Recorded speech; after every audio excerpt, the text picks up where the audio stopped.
শুরু থেকে বিতর্ক পিছু ছাড়েনি রামপাল বিদ্যুৎ কেন্দ্রের। সুন্দরবনের সম্ভাব্য ক্ষতির আশঙ্কায় এ প্রকল্পটি নিয়ে পরিবেশবাদী বিভিন্ন সংগঠন ছাড়াও দেশে বিদেশে প্রতিবাদ হয়েছে। তবে সবকিছু উপেক্ষা করেই বাগেরহাটের রামপালে নির্মাণ করা হয় বিদ্যুৎ কেন্দ্রটি।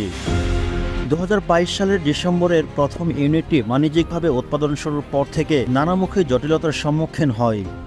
রামপাল বিদ্যুৎ কেন্দ্রটি নির্মাণ করেছে Bangladesh India friendship power company limited. এতে বাংলাদেশের বিভিন্ন উন্নয়ন বোর্ড ও ভারতের জাতীয় তাপবিদ্যুৎ কর্পোরেশনের 50% করে শেয়ার রয়েছে। তবে বাংলাদেশে নির্মিত এই বিদ্যুৎ কেন্দ্রটিতে ভারতের দাপট বেশি। সূত্রমতে বিদ্যুৎ কেন্দ্রটি নির্মাণের ঠিকাদারি কোম্পানি ছিল ভারত হেভি ইলেকট্রিক্যালস লিমিটেড। তবে বিদ্যুৎ কেন্দ্রটি উৎপাদনে আসার পর 12 মাসে যান্ত্রিক ত্রুটিতে বন্ধ হয় 7 বার।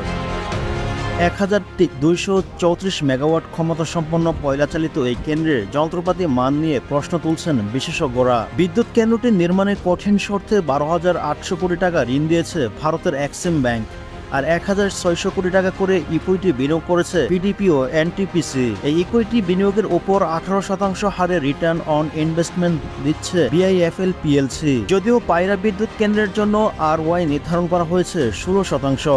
টিম টিআরসি হৃদয়ে ধারণ করে বাংলাদেশ। দ্য রিয়েল কনসালটেশন, স্বচ্ছ ভ্যাট আইনে দক্ষ ন্যায্য ভ্যাট প্রদানে। 2012 সালে কোম্পানিটি গঠনের পর বিদ্যুৎ কেন্দ্রটি 4 বছরের মধ্যে নির্মাণের কথা ছিল, যদিও তা নির্মাণ করতে সময় লাগে প্রায় 8 বছর।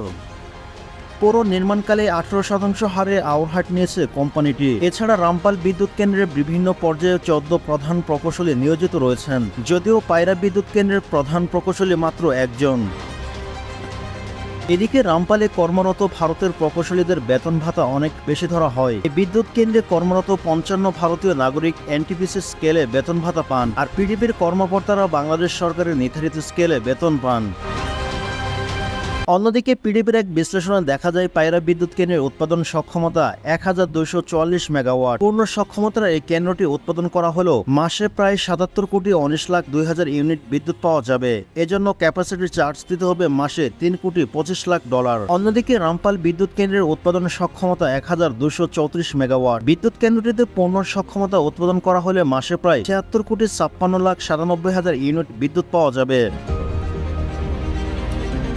এদিকে পিডিবির সাবেক প্রধান প্রকৌশলী মিজানুর রহমান গণমাধ্যমকে বলেন, অনেক বিদ্যুৎ কেন্দ্র শুরুতেই নানা জটিলতা থাকে, ধীরে ধীরে ত্রুটি সারিয়ে সেগুলো পূর্ণ সক্ষমতায় চলতে পারে। তবে বয়লার ও টার্বোবাইনের সমস্যা হলে তা বড় ধরনের কারিগরি দুর্বলতা। নাম প্রকাশে অনিচ্ছুক পিডিবির এক প্রকৌশলী বলেন, পায়রা বিদ্যুৎ কেন্দ্রের উৎপাদন আসে 2020 সালের জুনে। কয়লা ভিত্তিক এই বিদ্যুৎ কেন্দ্রটি কারিগরি ত্রুটির কারণে একদিন বন্ধ থাকেনি, যদিও রামপাল বারবার বন্ধ হয়েছে কারিগরি ত্রুটিতে।